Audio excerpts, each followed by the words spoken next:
مساء الخير، أنا المرشدة السياحية والنهاردة قصة فيلم نادر جدا. فيلمنا النهاردة الفيلم النادر الرياضي. فيلم من مفقودات السينما المصرية، وممكن تكون أول مرة تسمع عنه. تاريخ العرض 18 نوفمبر 1937. مدة عرض الفيلم 100 دقيقة. عمر الفيلم 87 سنة، والفيلم من مفقودات السينما المصرية، من إخراج توجو مزراحي،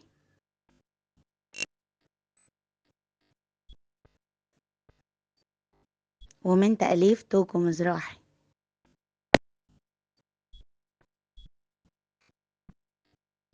أما عن طاقم العمل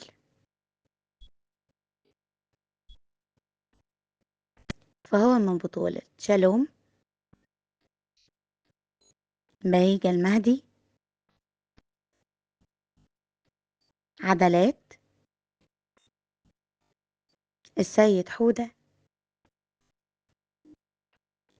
علي عبد العال، إبراهيم حشمت، حسن صالح، عبد محرم.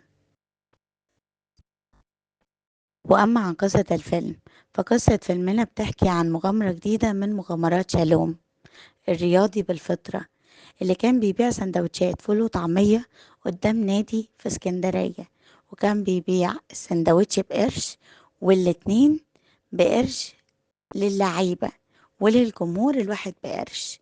فكانت كل الجمهور وهي رايحة تتفرج على الماتشات كانت بتلبس فانلة النادي، وقدام الباب يبدلوا الفانيلات عشان كل واحد ياخد الاتنين بقرش واحد، بدل ما كل واحد يشتري سندوتش بقرش.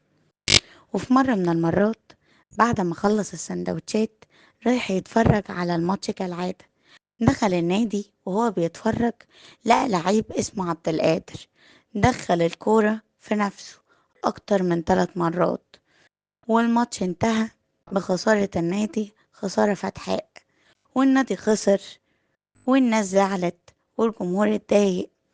فقرر يروح ويدرب نفسه علشان يشتغل مكانه، وقعد يحلم ان هو اللي لعيب وواقف في الماتش، وان هو اللي بيجيب الكورة. فجاب كورة وقعد يلعب في الشقة بتاعته لحد ما كسر كل حاجة فيها، وجاله صاحب البيت كسر البيت على دماغه واتاكل حتة علقة.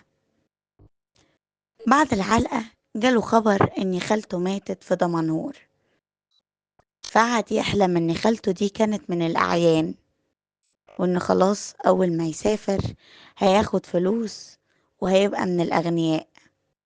وبالفعل خد أول قطر وسافر على هناك، وأول ما وصل اكتشف إن خالته كانت شغالة عند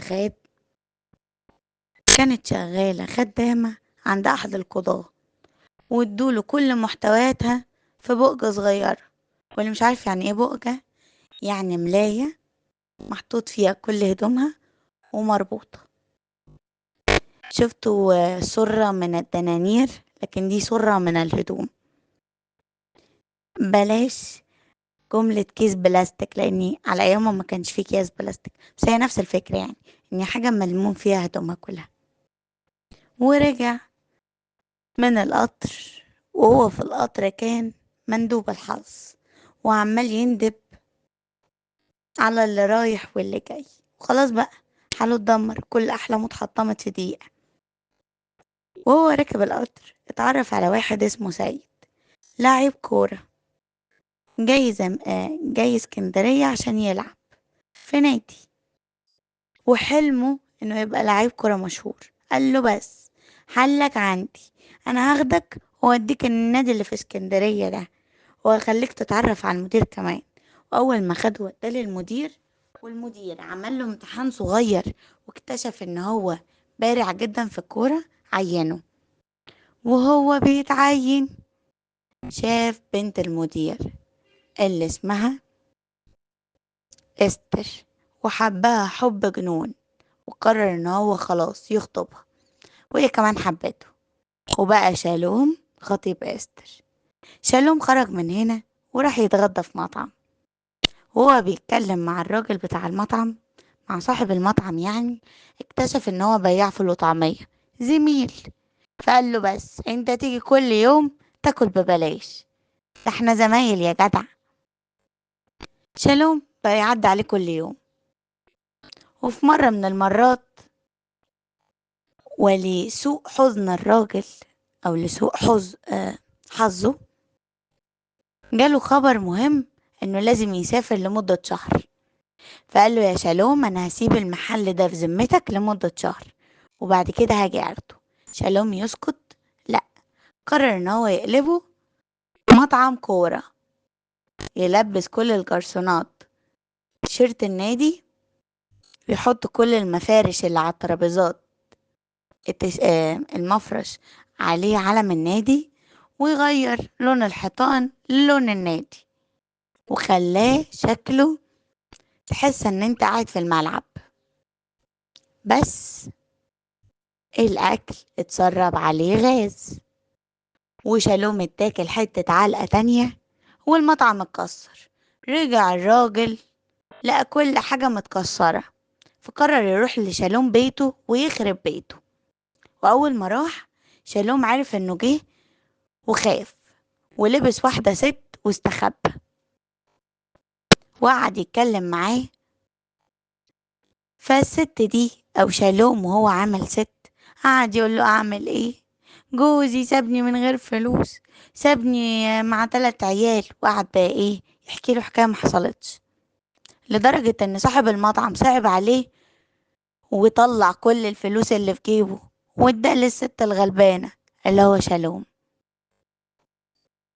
وشالوم رجع تاني بياع فول وطعمية قدام النادي، وهو وراجع افتكر خطيبته اللي اتجوزته، وبقى نائب المدير بتاع النادي، وبقى في المكان اللي هو بيحبه. وبدل ما يبقى بره بياع سندوتشات، رجع جوه النادي نائب المدير.